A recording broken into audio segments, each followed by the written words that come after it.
Welcome back. More breaking news. Fox is learning of more buses arriving with mostly single male migrants in Brownsville, Texas today. The buses first started arriving by hundreds back in January, then flown out to cities across the country, of course, at taxpayer expense. This is the Biden administration moves to end Title 42. A leaked internal ICE memo reveals prosecutors are being told to stop deporting migrants who they claim are not a threat. The memo reportedly reads in part, quote, attorneys must be particularly mindful of the resource constraints under which we operate at a time when immigration courts docket total over 1.5 million cases nationwide.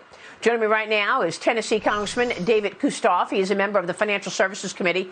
Congressman, good to see you. Thanks very much. So how much is all of this costing the United States? I mean, Congressman, what are your thoughts on the economic implications of the wide open borders?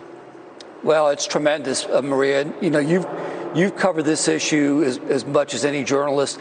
I've been to the border last year, again, under President Biden, before that under President Trump. And the numbers were significantly higher, as we know, under President Biden, because of the lax enforcement of the rules and the fact that he really has not had the backs of border control agents and our law enforcement around the border. I think about Title 42 and all the discussion about if Title 42 does go away, as the Biden administration proposes. And, you know, when you consider that Title 42 has prevented about 1.7 million people from coming over the border since its implementation, those are huge numbers. So I give you that as an example to answer your question. If there were no Title 42 over the past 2 years, those numbers would have crossed the border. And essentially every state becomes a border state because they come to states, those migrants to states like Tennessee, where they have been coming. So it affects everybody from a security standpoint, and it certainly affects us from a fiscal standpoint. Yeah. Well, I mean, I guess one of the issues, you know, is how much is this costing us, and what do we think the president is allocating toward border security? I mean, he came out with a $5.8 trillion budget proposal the other day, and I noticed that there's no increase in spending for Homeland Security. I noticed that there's a decline in defense spending. I mean, when you're looking at an increase of 20% spending at the IRS and a 4% increasing of spending on defense, you've got to look at that and say that that's a decline in spending for defense, given the fact that inflation is running at 8%. There's no doubt about it. Is there no acknowledgement? No, I don't think there is an acknowledgement. And remember what Biden and Harris campaigned on. They essentially campaigned on open borders. They campaigned on the welcome mat for everybody to come through. So we're seeing a campaign promise fulfilled by President Biden and Vice President Harris. And I really feel, again, you visited the border. I visited with those law enforcement officials, our border control folks. They're doing the best job they can. And I know that in my time in Congress, I voted for the border wall. The wall works. And the fact that you can literally walk along the border where you see the wall there, the physical structure there, and then there's no wall. Right. And like I did several months ago when I saw steel beams, those beams that we see that make up the border wall, just laying on the ground. And I have a border control officer tell me the work to construct the wall ended on January 20th, 2021, when Biden took office.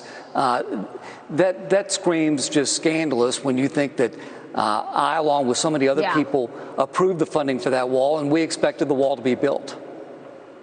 Right. Well, let me move on and ask you about financial services. Congressman, you are going to be among those questioning Treasury Secretary Janet Yellen tomorrow. Tell me what you want to hear from the Treasury Secretary, where you'll be focused in tomorrow's testimony. Yeah, I really want to hear, I'd like to hear a mea culpa. She advocated for these big spending programs like the American Rescue Plan and the infrastructure bill that was passed in November. We know that has pumped literally trillions of dollars into the economy, and you don't have to be an economist to know that when the federal government prints that much money and flushes it into the system, that has tremendous inflationary pressures. When the first two things that people talk to me about, and I'm sure every other member of Congress is, I'm paying a whole lot more for gasoline, and I'm paying a lot more at the grocery store than I did 12, 18 months ago. It's real. So, number one, was she wrong? And is this administration wrong for advocating these big spending programs? And then I'm going to ask her to put on her Fed chairman cap, because obviously she was the chairman of the Federal Reserve. How tight does she need? Does the current Federal Reserve need to tighten policy to beat this down? And does that cause a recession? And do we see a soft landing? Well, I guess the last time she testified on the Hill, she said that inflation was transitory. She said it many times, that inflation was. So I'd like to know what she saw then to make her feel that it was transitory, when in fact a lot of people were saying, no, it's not transitory.